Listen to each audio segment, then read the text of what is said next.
자, 우리 이번 시간에는 학습지 2단원 10쪽이죠. 10쪽. 우리 비잔티움 제국에 대해서 다시 정리하도록 하겠습니다. 여러분 이미 선생님이랑 수업을 잘 들으셨겠지만, 우리 시험을 위해서 정리한다고 생각하시고, 빠르게 정리를 해야 돼가지고, 이 부분 영상으로 일단은 녹화를 해두니까, 여러분 요거 잘 확인을 하고, 우리 시험도 잘 치고, 또 비잔티움 제국에 대해서도 잘 알아가면 될 것 같습니다. 자, 갑시다. 자, 여러분 볼게요. 자, 여러분 로마가 갈라져서 이 동로마, 서로마로 쪼개지게 되었다라는 이야기를 했었죠. 그쵸? 자, 로마가 이렇게 동로마, 서로마로 쪼개지게 되었는데요. 자, 그 중에서 서로마는 자, 여러분 게르만의 침입을 통해서 멸망하게 되었다라는 내용을 우리가 정리를 했습니다. 그쵸?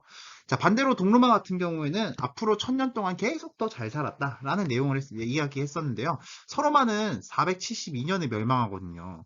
근데 동로마도 물론 안 멸망한 건 아니야. 근데 1452년에 멸망했으니까 서로마가 멸망하고 나서도 1000년을 넘게 더 갔다는 얘기니까 이 당시에 이제 그만큼 동로마는 계속 잘 나갔다라는 내용을 우리가 확인할 수 있겠죠.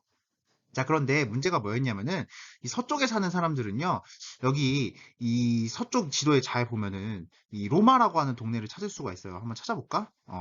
바로 지도에 있는 여기가 바로 원래 로마거든요. 원래 로마 제국의 핵심은 여기 있었어요.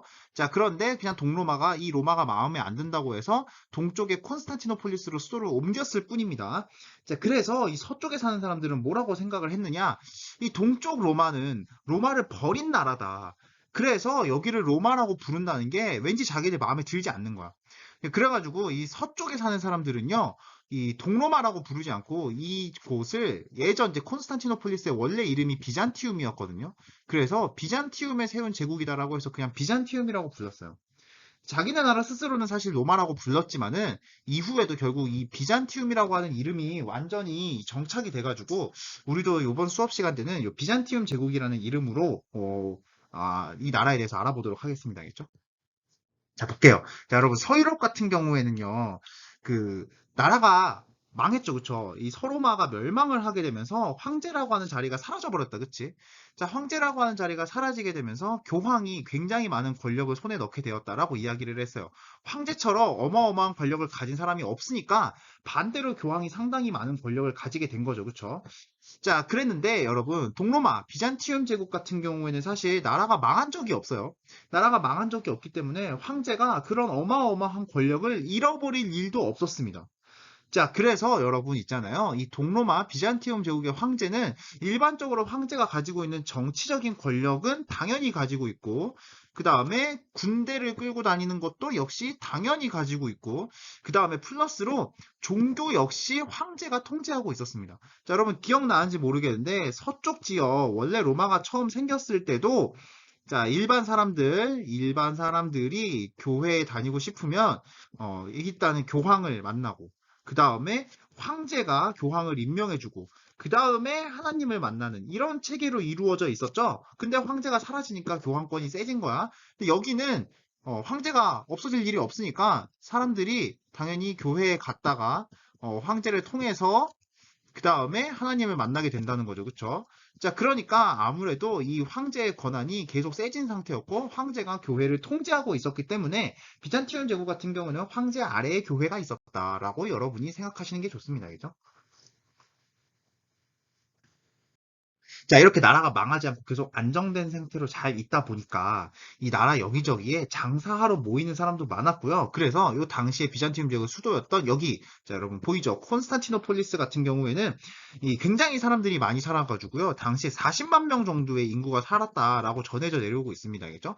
지금 40만 명이야 그렇게 큰 거 아니지만 여러분 이 시기 때는요. 전 세계적으로 40만 명 사는 도시를 찾기가 쉽지 않았어요. 이 그림으로 잠깐 보자면 여러분 콘스탄티노폴리스가 이렇게 생겼거든요. 자, 이렇게 생겼는데 여러분 여기가 다 바다입니다. 알겠죠? 바다야. 여기도 바다야. 여기도 바다야. 그래서 콘스탄티노폴리스가 어떤 점이 좋냐면요. 이 도시를 점령하려면 바다로 쳐들어가던가 아니면 이쪽으로 여기가 땅이거든요. 유일하게. 이쪽으로 쳐들어올 수밖에 없었단 말이지. 그치? 자, 그런데 여러분 이 시기 때는요. 이 배에다가요. 대포를 다는 기술이 아직 없었어요. 그러니까 이때 당시에 바다로 쳐들어가려면 어떻게 쳐들어가야 되냐면 그냥 배를 끌고 가가지고 그냥 여기 주변에 상륙한 다음에 사람들을 막 내보내서 여기서 사람을 싸우게 시키는 거였어요. 자, 그런데 문제가 뭐야, 여러분? 이 배에 사람이 왕창 들어갈 수가 없잖아요. 왕창 들어갈 수가 없으니까 아무래도 배를 막 수백 대, 수천 대를 끌고 가지 않으면 이 지역을 바다에서 점령하는 거 거의 불가능에 가까웠습니다. 자, 그런데 여러분, 불가능에 가까우니까 바다는 굳이 막을 필요가 없는 거죠. 그렇죠? 그래서 요 지역만 깔끔하게 잘 방어를 해두면 콘스탄티노폴리스는 외적의 침입을 받을 리가 없었단 말이지. 그치? 그래가지고 여기에 삼중성벽을 설치해서 잘 막아두었으니 굉장히 도시가 안정될 수 있었고요. 안정되니까 사람이 모이지. 그치? 사람이 모여서 인구가 많아지게 되고 그러니까 상업도 발달하게 되고 그래서 어마어마하게 큰 도시가 되었다. 여러분, 이 당시에 전 세계에 콘스탄티노폴리스 정도의 크기를 가진 그런 도시가 정말 몇 개 없었는데 대표적인 게 당나라의 수도가 있었어요. 여러분, 당나라 수도 어디였는지 기억나요? 네, 이런 거 문제 내는 거 좋아해. 당나라 수도가 장안입니다. 장안 알겠죠? 장안인데 이 장안급 정도로 되는 굉장히 큰 도시였다라고 여러분이 생각하시면 되겠습니다. 알죠? 자, 어쨌든 자, 여러분 갈라진 직후에 비잔티움 제국은요. 이렇게 요 주황색으로 칠해진 정도의 영토를 가지고 있었어요. 자, 그런데 여러분 어쨌든 비잔티움 제국은 스스로는 로마 제국이라고 생각을 하고 있었거든요. 자, 그래서 얘네들도 야, 우리가 로마 제국인데 그래도 로마를 좀 가져야 되지 않을까? 이런 생각을 하고 있었단 말이지. 그래서 이 안정된 나라의 국력을 바탕으로 점점 서쪽으로 진출을 해서 자, 여기가 로마거든요, 로마. 로마까지 집어먹고 이 주황색 지역을 다 손에 넣어가지고요. 전성기 때는 정말 굉장히 넓은 영토. 그러니까 옛날에 로마 제국의 영토와도 거의 같은 아주 많은 영토를 가지고 있었습니다. 이 시기 때 이렇게 나라를 크게 발전시켰던 황제가 바로 유스티니아누스 황제 되겠습니다. 자, 그럼 우리 간단하게 이미 배웠겠지만 하나만 더 알아보고 갈게요. 여러분, 유스티니아누스 황제 시기 때 왜 이렇게 비잔티움 제국이 발전할 수 있었느냐? 뭐 이미 배우셨겠지만 유스티니아누스는 결혼을 굉장히 늦게 했다라고 들었죠, 여러분. 유스티니아누스는요. 이렇게 잘 나가게 된 이유를 우리가 결혼 때문이라고 많이 보고 있는데 유스티니아누스가 43살에 결혼했다라고 이미 얘기 들었을 거예요. 근데 그때 누구랑 했느냐? 바로 이 테오도라라고 부르는 이 굉장히 젊은 여성이랑 결혼을 했습니다. 이 당시에 이 유스티니아누스 황제랑 약 20살 정도 차이가 났대요. 근데 여러분 테오도라의 문제는 나이도 문제가 아니고 외모도 문제가 아니고 이 사람이 이제 천민 거기다가 이제 매춘부 출신이었다는 거죠. 자, 여러분 매춘부라고 하면은 이제 몸을 파는 여성을 말하는데 이 당시에 매춘부라고 하면 정말 정말 낮은 계급의 사람이었거든요. 그러니까 당시 사람들도 이미 굉장히 수군거리고 있었어요. 황제가 어떻게 매춘부랑 결혼을 해? 이거 진짜 나라망신이야 라면서 막 수군거리고 있었는데 그러니까 많은 사람들이 황제의 결혼을 반대한 거지, 그치? 유스티니아누스 황제는요, 나는 테오도라가 아니면 결혼 안 하겠다라고 막 선언을 해서 결과적으로 둘이 결혼을 하는데 성공을 했습니다. 이 당시에 유스티니아누스 황제는요, 테오도라랑 결혼을 하기 위해서 나라 법도 바꿔버렸대요. 원래는 이 당시에 귀족이랑 천민이 결혼을 할 수가 없었는데 황제가 이 법을 바꿔가지고 귀족과 천민이 결혼을 할 수 있게 만들어버린 거죠. 자, 여러분, 이 당시에 이렇게 귀족과 천민을 결혼을 가능하게 하는 조치는 나중에 결과적으로 신분 상관없이 능력 위주로 사람을 잘 쓰는 그런 사회 분위기를 만들게 되었고요. 자, 그렇게 되면서 아무래도 나라 발전에 크게 도움이 되는 사람들을 많이 데려올 수 있게 되면서 비잔티움 제국이 더 발전할 수 있게 되었다라는 내용을 하나 정리해두면 좋을 것 같네요. 자, 계속 갈게요, 우리. 자, 여러분. 자, 그런데 이런 비잔티움 제국의 문화의 또 바탕이 되는 것이 무엇인지 잠깐 알아볼 건데요. 자, 여러분, 이 비잔티움 제국의 동쪽에는 이 이슬람 교도들이 살고 있었습니다. 우리 많이 봤죠, 그쵸? 여러분, 이 이슬람 교도들이 열심히 믿는 이 이슬람이라고 하는 종교를 완성한 사람이 누구냐? 바로 무함마드라고 하는 사람이었습니다. 여러분, 이미 다 배웠겠지만, 여기서 이 그림에서 이상한 점 하나 찾아놔야 돼. 자, 미리 잘 찾아두세요. 알겠죠? 자, 여러분, 이 무함마드랑 크리스트교, 비잔티움 제국이 믿는 크리스트교는요, 둘 다 하나님을 믿고 있습니다. 알겠죠? 둘 다 하나님을 믿지만 여러분 있잖아요. 요 당시가 약 600년쯤인데요. 이미 크리스트교가 생겨난 지 한 600년 정도 지난 거야, 알겠지? 자, 그 정도의 시간을 겪으면서 비잔티움 제국은 크리스트교를 믿긴 하는데 굉장히 현실적으로 크리스트교를 믿었어요. 이 당시 이슬람교는 이제 막 생긴 종교였고 비잔티움 제국은 이미 600년이나 된 크리스트교를 믿고 있었단 말이죠. 그렇죠? 자, 그러다 보니까 어떤 식으로 현실적으로 크리스티교를 믿게 되었느냐? 바로 요렇게 조각 같은 거, 그림 같은 거를 그리기 시작했다는 거죠. 여러분, 우리 활동지 하면서 잠깐 이야기했었는데 기억나는지 모르겠네. 예수님은 어떻게 생겼는지, 그 다음에 뭐 어떤 방식의 뭐 외모를 하고 있었는지 아무도 모른다 그랬죠. 그러니까 이거 다 상상해야겠죠. 상상으로 그림 그리고 상상으로 조각한 거란 말이야. 그죠? 자, 그러니까 뭐가 문제가 되는 거야? 이 이슬람교를 만든 무함마드들은 뭐라고, 무함마드를 중심으로 만들어진 이슬람교에서는 뭐라고 생각을 했느냐? 야, 니네가 그 믿고 있는 이 조각, 그림 같은 거는 실제 예수님이 아니다라고 생각을 한 거야. 그러니까 얘네들은 이미 성스러운 조각이라고 하는 성상 그림 같은 걸 만들어서 활용을 했는데 이게 이슬람교가 보기에는 야, 너네 예수님이랑 아무 상관도 없는 그림, 조각 이런 거를 숭배하고 있는 거잖아. 이거는 우상 숭배다 이렇게 생각을 한 거죠. 그쵸? 자, 이런 식으로 이슬람교에서 계속 비잔티움 제국이 믿고 있는 크리스교를 막 공격을 하고 비난을 하게 되자 이 비잔티움 제국에서도 화가 난 거야. 화가 나가지고 자, 얘네들 같은 경우에는 여기 그래가지고 여러분 아까 내가 차이점 하나 찾아보라고 그랬죠. 얘네들은 그래서 여기다가 그 뭐야 그림 안 그려 놓잖아요. 그렇죠? 왜 안 그려 놓는 거야? 괜히 그림을 그려 놓으면 사람들이 이 무함마드는 이렇게 생겼다 하면서 이 그림에 숭배할 거라고 생각해서 이 그림을 안 그린 거죠. 물론 비잔티움 제국도 야, 우리도 조각이 아니라 하나님을 믿는 거다라고 주장하긴 했지만 워낙 얘네들이 가까운 데서 많이 공격을 하다 보니까 결국 비잔티움 제국도 이 괘씸한 새끼들 우리가 진짜 하나님을 제대로 믿는다는 걸 보여주자라는 생각을 하게 되어가지고요. 황제가 이 그림, 조각들을 다 없애버리고 앞으로 우리 비잔티움 제국에서는 너네 그림, 조각 이런 거 만들지 마라고 하는 성상숭배 금지령을 발표하게 됐습니다. 자, 그런데 이 성상숭배 금지령이 어디서 문제가 되었느냐? 같이 크리스트교를 믿고 있었던 서쪽 지역 유럽 사람들과 이제 문제가 생기게 됐어요. 왜냐? 여러분, 이 지역은 바이킹도 많이 침략하고 있고, 그 다음에 농노들 같은 경우는 글을 못 읽거든요. 글을 못 읽으니까 얘네들은 전도하려면 예수님이 이렇게 생겼어, 저렇게 생겼어, 이걸 보여줘야 되는데, 그걸 보여주지 말라고 하니까 나는 그렇게는 못해. 라고 생각을 하게 되었고, 결국 그래서 이쪽 서쪽에 살고 있었던 대장 아저씨, 교황 아저씨였죠. 여기는 황제다, 그치? 이 교황은 야, 쟤네들이랑 도저히 못 놀겠다라는 생각을 하게 돼서 결국 야, 니네랑 안 놀아 하고 종교를 쪼개버리게 되었어요. 자, 종교를 쪼개게 되어가지고요. 결국 서쪽에서는 이 교황을 열심히 따르는 가톨릭을 믿게 됐습니다. 그죠? 보편교회라는 뜻이다라고 말씀을 드렸죠. 자, 보편적인 교회이기 때문에 보편적으로 많은 사람들을 믿게 하려면 성상, 그림, 이거 계속 만들어야 된다고 생각을 한 거야겠죠? 반대로 그리스 이쪽 지역, 비잔티움 제국에서는 우리야말로 정식으로 믿는 사람들이다라고 해서 자기들이 믿는 정교를 정교라고 불렀습니다. 여러분, 착각하면 안 돼. 둘 다 크리스트교입니다. 알겠죠? 둘 다 크리스트교야. 이것도 크리스트교고 이것도 크리스트교야. 둘 다 크리스트교니까 기독교입니다. 알겠죠, 여러분? 기독교인데 믿는 방식이 약간 다른 거야. 이거는 성상, 그림 같은 걸 잘 허용하고 교황의 말을 따르는 종교 가톨릭이고요. 여기는 황제가 주가 되어서 정식으로 믿는 정교가 된 거죠. 그렇죠? 여러분 요거 잘 구분하셔야 됩니다. 알겠지? 자, 이랬던 비잔티움 제국에 생긴 문제가 뭐였냐면 이제 의외의 곳에서 문제가 생기기 시작했어요. 여러분 옛날로 잠깐 돌아가 볼게요. 자, 여러분 이 말을 타고 다니던 훈족의 이동 때문에 게르만족이 유럽 쪽으로 막 들어가게 되었다. 로마 안으로 들어가게 되었다라고 말씀을 드렸죠. 자, 그런데 여러분 이 훈족들은 말을 타고 다니다 보니까 풀이 많아야 되는데 이 지역에 생각보다 초원이 많이 없었던 거야. 풀이 많이 안 자라더란 말이죠. 그쵸? 그래서 훈족이 금방 이 지역을 떠나버리게 됐습니다. 그래서 이 지역은요, 주인 없는 빈 땅이 됐어요. 자, 그런데 문제가 뭐였느냐? 이 주인이 없었던 빈 땅에 훨씬 더 북쪽에 살던 사람들이, 야, 여기 너무 추운데, 나 저기 가서 살아야겠다라는 생각을 하게 되었고요. 그래서 이 주인이 없었던 빈 땅으로 내려와서 살게 됐습니다. 여러분, 이 누나 아는 사람들 있죠? 이 누나 누굽니까? 유명한 유튜버 아니야. 알고 있어? 그죠? 여러분.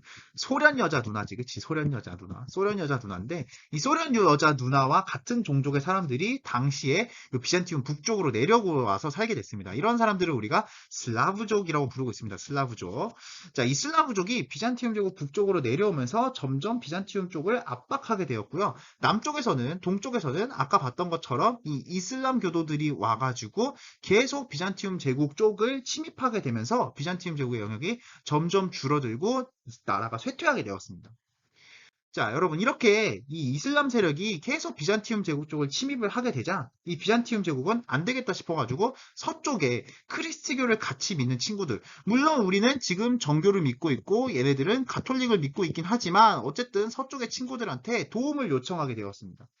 자, 도움을 요청하게 된 것까진 좋은데 이 문제가 뭐냐? 요 당시에 비잔티움 제국이 많이 약해진 상태잖아요. 그러니까 이 서쪽에 있는 친구들이 도와준다라고 하면서 비잔티움은 완전 망했네.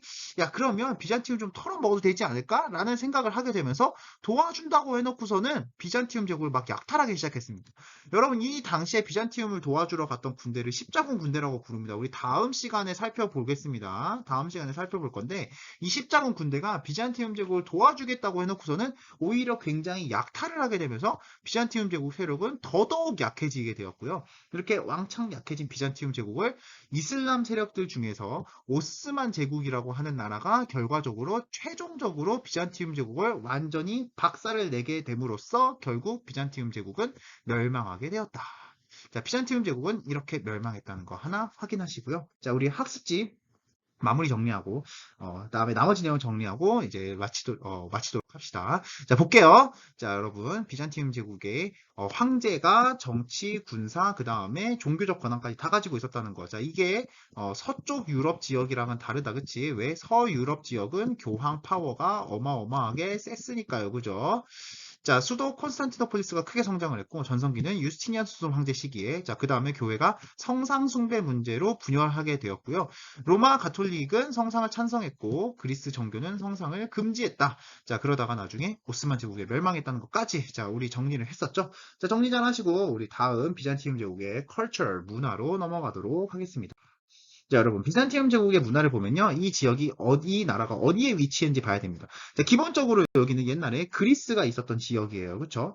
자, 그 다음에, 아까도 말했지만, 여러분, 이 나라는 로마 제국입니다. 그죠? 비잔티움 제국이라고 부르긴 했지만, 스스로는 자기들이 로마 제국이라고 생각했어요.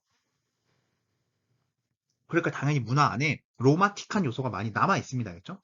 그 다음에 하나 더. 여러분, 요 비잔티움 제국이 점령하고 있었던 요 많은 땅들은요, 마치 아까 우리 예전에도 확인했던 이 헬레니즘 문화가 많이 발달한 지역이었어요. 기억나는지 모르겠는데, 마케도니아, 알렉산드로스가 원정을 하면서 획득했던 그런 지역에 퍼뜨린 문화가 헬레니즘 문화였죠. 그렇죠?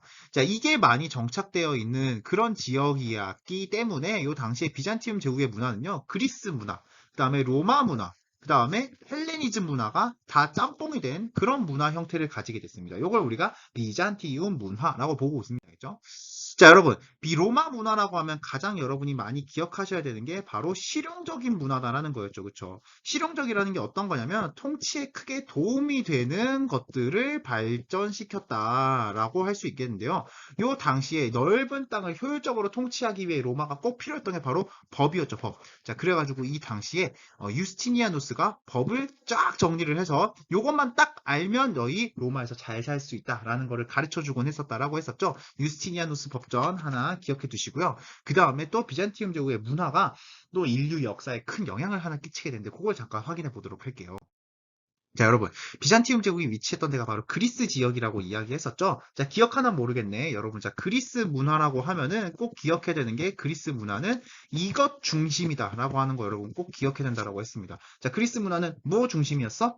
생각이 잘 안 나면 그리스 로마 신화에 있었던 여러 신들의 성격, 생김새가 뭐가 비슷했는지 잘 기억해야 돼. 자, 뭐가 비슷했어요? 그렇죠, 여러분. 자, 인간이랑 굉장히 비슷했죠. 우리가 그리스 문화는 그래서 인간 중심 문화다라고 정리를 했잖아요. 그죠? 자, 여러분. 자, 그래서 여러분, 이 비잔티움 제국은 이 인간 중심 문화에 굉장히 많은 영향을 받게 됩니다. 겠죠? 자, 물론 여러분, 비잔티움 제국 사람들도 하나님을 열심히 믿기 때문에 신을 존경하긴 하지만, 이 서쪽 유럽 사람들이랑은 좀 달랐다는 거였지. 서쪽 유럽 사람들은 이 당시에 인간 중심의 문화를 발전시켰던 기억이 많이 없는 사람들이 많아가지고요. 진짜 말 그대로 하루 종일 하나님 얘기만 하는 사람들이 많았습니다. 여러분, 저번에 내가 당시 사람들의 공부 시간표 보여줬잖아요. 그죠? 진짜 맨날 하나님 얘기만 하는 사람들이 많았는데, 자, 여러분, 요 지역 사람들은 있잖아요. 좀 달랐던 거예요. 달라가지고 그림에다가 이 사람들에 대한 것도 많이 넣고 또 예쁜 사람들, 아름다운 사람들이 무엇인지에 대한 연구도 굉장히 열심히 했다는 거죠. 그렇죠? 자, 그래서 비잔티움 제국은 인간에 대한 연구를 계속 해왔고 아름다운 인간이 무엇인지 이런 거를 굉장히 열심히 연구를 했는데요. 자, 서쪽 유럽에 살던 사람들, 지금까지 계속 하나님을 찬양해 왔지만, 여러분 생각해 보세요. 세상에 예쁜 사람도 많고, 잘생긴 사람도 많은데, 평생 예쁜 사람, 잘생긴 사람 생각 안 하고, 진짜 하나님만 찬양하는 거, 이거 가능할까요? 사실 이거 불가능하단 말이야, 알겠지? 자, 맨날 하나님만 타령하다 보니, 이거에 점점 지겨워진 사람들, 점점 이게 좀 지겹다라는 생각을 사람들이 하기 시작했을 때쯤에, 이 비잔티움 사람들이 유럽으로 하나둘씩 서쪽 유럽으로 옮겨가서, 야, 아름다운 인간에 대해서도 좀 관심을 주렴 하는 안내를 해주게 되었고요. 그래서 서쪽 유럽 사람들도 점점 이 비잔티움 사람들의 예쁘고 잘생기고 아름다운 사람들의 연구에 대한 영향을 받아가지고요. 자기들도 이런 아름다움에 대한 걸 점점 표현하기 시작했습니다. 알겠죠? 자, 여러분, 이런 서쪽 유럽 사람들이 다시 그리스, 로마의 아름다운 것들을 연구하게 된 것. 옛날 그리스, 로마의 문화를 다시 부활시켜서 연구했던 이런 연구 경향을 우리가 뭐라 부르느냐? 바로 르네상스라고 부릅니다. 비잔티움에서 이루어진 그리스와 로마 예술 연구가 나중에 서쪽 유럽에서의 르네상스에 큰 영향을 줬습니다. 우리 다음 2학기 시간 때 한번 확인해 볼 거니까 이거 잘 기억해 두도록 하세요. 자, 비잔티움 역시 로마이기 때문에 로마식 건축물의 가장 큰 특징이었던 뭐가 있었어? 자, 그렇죠. 바로 아치형 건축물이 있었죠. 그렇죠. 이 아치형 건축물이 만들어졌는데요. 대표적인 게 바로 이 성 소피아 성당입니다. 자, 성 소피아 성당에 보면 알겠죠? 지붕이 돔입니다. 그렇죠? 아치 비슷하게. 여기도 아치 모양 있는 거 여러분 다 확인할 수 있죠. 그렇죠?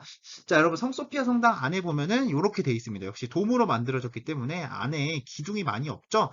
자, 여러분 조금 자세하게 살펴보자면요. 여기 성 소피아 성당의 요즘 모습인데요. 여기 보면은 이게 뭐냐면요. 사실 이거 이슬람교 관련된 문장이에요. 성소피아 성당은 원래는 성당으로 만들어졌는데요. 아까 말했듯이 오스만 제국한테 멸망당하고 나서 이슬람 사원으로 바뀌었어요. 이슬람 사원으로 바뀌었다가 오스만 제국이 멸망하고 나서 박물관으로 바뀌어 있다가 작년에 다시 터키에 의해서 이슬람 사원이 됐습니다. 2020년부터 다시 이슬람 사원이 됐어요. 여러분 요거 하나 기억해 두시고 자, 그 다음에 자, 여러분 요거 우리가 추가로 하나 여기서 확인해 볼 게 뭐냐면요. 요 성소피아 성당 역시 그 비잔티움 제국의 성당이기 때문에 성당을 꾸미는 과정에서도 원래는 조각이나 그림 같은 거를 갖다 놓지 않았었어요. 성상 숭배를 하지 않았기 때문이지, 그치? 근데 이 비잔티움 제국의 성상 숭배 금지의 분위기가 시대에 따라서 조금씩 바뀌기 시작했습니다. 자, 어떻게 바뀌기 시작했나 잠깐 볼게요. 자, 여러분, 이 비잔티움 제국의 동쪽에 살고 있었던 이슬람 애들이 계속 쳐들어오기 시작하면서 이 이슬람과 비잔티움 제국의 사이가 점점 나빠지기 시작했습니다. 자, 나빠지게 되자 이 비잔티움 제국에서는 야, 그림 태우고 조각 다 때려 부수고 이러는 거. 이거 이슬람이랑 믿는 방식 너무 비슷하지 않냐? 우리 지금 이슬람이랑 사이가 안 좋은데 굳이 우리가 이슬람을 따라할 이유가 있겠니? 라는 생각을 하는 사람들이 점점 비잔티움 제국 내에 많아지게 됐어요. 자, 그래서 야, 우리 그러지 말고 좀 우아한 모습으로 다시 예수님을 한번 그려보자 라는 생각을 하기 시작하면서 성상 숭배가 나중에는 다시 허용됐습니다. 알겠죠? 허용됐어. 자, 그러면서 우아한 예수님을 점점 그리기 시작하는데요. 자, 여러분, 요렇게 만드는 우아한 그림을 뭐라고 이야기하느냐? 여러분 잘 알죠? 이 큰 그림을 그리고 싶은데 조각조각을 뭔가 이어붙여서 만드는 그림 양식 뭐라고 부르죠? 바로 모자이크라고 부르죠. 그렇죠? 자, 모자이크 방식으로 성스러운 예수님, 마리아님 이런 사람들을 만드는 그림을 우리가 이콘이라고 부릅니다. 이콘. 자, 여러분 모자이크 어떻게 만드는 건지 자세하게 보면 여기 알죠? 여기 보면은 이 대리석이나 보석이나 이런 걸 이렇게 끼워 넣어가지고 예수님 그림을 만들어낸 거죠. 그렇죠? 자, 여러분 이 이콘이라는 거는 성스러운 상징을 말하는데요. 지금도 남아있죠. 여러분 이 상징이라는 표현으로 이콘을 뭘 쓰고 있습니까? 요거, 자, 요거, 우리 뭐라 불러요? 아이콘이라고 부르죠. 그쵸? 여러분, 이 아이콘이라는 거 이렇게 쓰는데, 이거 영어식 발음이고, 이 당시 라틴어식 발음으로는 이콘이라고 부를 수 있습니다. 알겠죠? 상징이란 뜻인데요. 내 컴퓨터를 상징하는 이런 그림들을 이제 만들어 놓은 걸 여기서 이제 따온 거죠. 그쵸? 자, 어쨌든, 여러분, 요렇게 만들었던 이 비잔티움의 문화, 이후에 슬라브 애들한테 여러 이 그리스 정교를 전도하는 과정에서 이 이콘 같은 그림들, 모자이크 그림들, 그 다음에 아름다운 성당들 이런 거를 많이 지어주면서 슬라브인들을 전도를 했거든요. 그래서 이 당시에 만들었던 이 비잔티움 제국의 여러 그림이나 건축물들이 슬라브족의 문화에도 많은 영향을 미치게 되었다라는 거 하나 추가로 기억을 해두시면 될 것 같습니다. 마무리 학습지 정리하고요. 우리 오늘 여기까지 수업할까요? 자, 볼게요. 자, 특징 보겠습니다. 비잔티움 문화의 특징, 고대 그리스, 로마, 헬레니즘 문화가 다 합쳐진 거를 비잔티움 문화라고 부르고 있고요. 자, 그 다음에 법 연구. 자, 로마의 영향을 받은 거죠. 그쵸? 유스티니아누스 법전. 자, 그 다음에 이탈리아의 르네상스에 영향을 주었다. 왜? 그리스의 문화를 열심히 연구했었잖아요. 그쵸? 자, 그 다음에 비잔티움 양식으로 만들어진 성소피아 성당. 자, 비잔티움 양식이라는 건 사실 로마랑 크게 차이가 나지 않아요. 왜? 여기는 로마 제국이었으니까요. 자, 거대한 돔 있고 그 다음에 모자이크식 벽화가 들어가 있다. 자, 그리고 슬라브족의 역사와 문화에도 영향을 주었다. 자, 오늘 여기까지 복습 많이 했었죠. 그쵸? 자, 우리 다음 시간에는요, 이제 우리 중세가 점점 붕괴되어 가는 과정을 같이 확인해 보도록 하겠습니다. 자, 그럼 오늘 수업은 여기까지.